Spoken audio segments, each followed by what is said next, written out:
ബബബ സിനിമയുടെ music director സ്ഥാനത്ത് നിന്നും ഷാൻ റഹ്മാനെ മാറ്റി ഗോപി സുന്ദറിനെ ആക്കിയെന്നൊരു വാർത്ത കേട്ടു. ആ വാർത്ത എത്ര സത്യമാണെന്ന് അറിയില്ല. ഇനി അത് സത്യമാണെങ്കിലും അല്ലെങ്കിൽ ഫേക്ക് ആണെങ്കിലും നമുക്ക് ഇന്ന് ഗോപി സുന്ദറിനെ കുറിച്ച് സംസാരിക്കാം.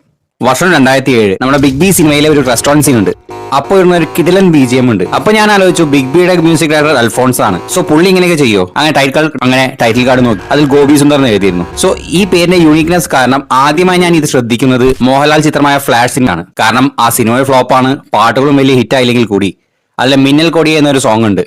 അത്യാവശ്യം നല്ലൊരു ഫാസ്റ്റ് നമ്പർ ആണ്. റോഷൻ ആൻഡ്രൂസ് ചിത്രമായ നോട്ട്ബുക്കിന് ബാക്ക്ഗ്രൗണ്ട് സ്കോർ ഇട്ടുകൊണ്ടാണ് ഗോപി സുന്ദറിന്റെ മലയാളത്തിലേക്കുള്ള എൻട്രി. വർഷം 2009 മോഹൻലാൽ അമൽ നീരജ് ചിത്രമായ സാഗർലാൽ ജാക്ക് റിലീസായി. ആ സിനിമ ഇത്രയും ഒരു സ്റ്റൈലിഷ് ആവുന്നതിനൊരു കാരണം ഗോപി സുന്ദറിന്റെ BGM തന്നെയാണ്. ക്ലൈമാക്സിൽ മോഹൻലാൽ ആ സൈലൻസർ വെച്ച ഗണ്ണും വെച്ച് വില്ലന്മാരുടെ അടുത്തേക്ക് ഒരു എൻട്രി ഉണ്ട്.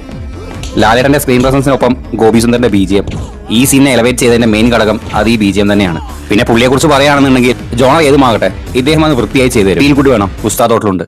ലവ് വേണോ? എന്നതിന്റെ മൊയ്തീനുണ്ട്. കോമഡി വേണോ? 2 കൺട്രീസ് ഉണ്ട്. പിന്നെ ആക്ഷൻ വേണോ? ഈ ചോദ്യത്തിന് പ്രസക്തിയില്ല. കാരണം പുള്ളിയുടെ സ്ട്രോങ് സോൺ എന്ന് പറയുന്നത് ആക്ഷൻ മൂവീസ് തന്നെയാണ്. പിന്നെ ടിക്ടോക്ക് നിരോധിക്കുന്നതിന് മുമ്പ് അത് ഉപയോഗിച്ചവർക്കൊക്കെ അറിയാം.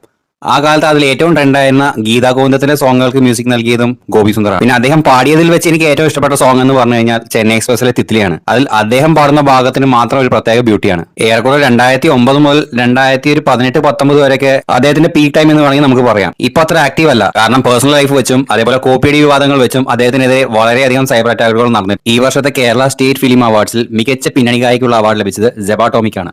അവർക്ക് ഈ അവാർഡ് ലഭിച്ചത് എന്ന ചിത്രത്തിലൂടെയും. ഈ ചിത്രത്തിന്റെ സംഗീത സംവിധായകൻ ഗോപി സുന്ദറാണ്. സോ എന്തായാലും ഒരു ഫയർ ബ്രാൻഡ് സംഭവമായി പുള്ളി തിരിച്ചു വരുമെന്ന് നമുക്ക് പ്രതീക്ഷിക്കാം. നിങ്ങൾക്ക് ഇഷ്ടപ്പെട്ട ഗോപി സുന്ദറിന്റെ വർക്ക് ഏതാണ്? എന്റെ ഏറ്റവും ഫേവറേറ്റ് എന്ന് പറയുന്നത് അരുൺകുമാർ അരവിന്ദ് സംവിധാനം ചെയ്ത ലെഫ്റ്റ് റൈറ്റ് ലെഫ്റ്റിലെ കൈതേരി സഹദേവിന് വേണ്ടി പുള്ളി ചെയ്ത BGM.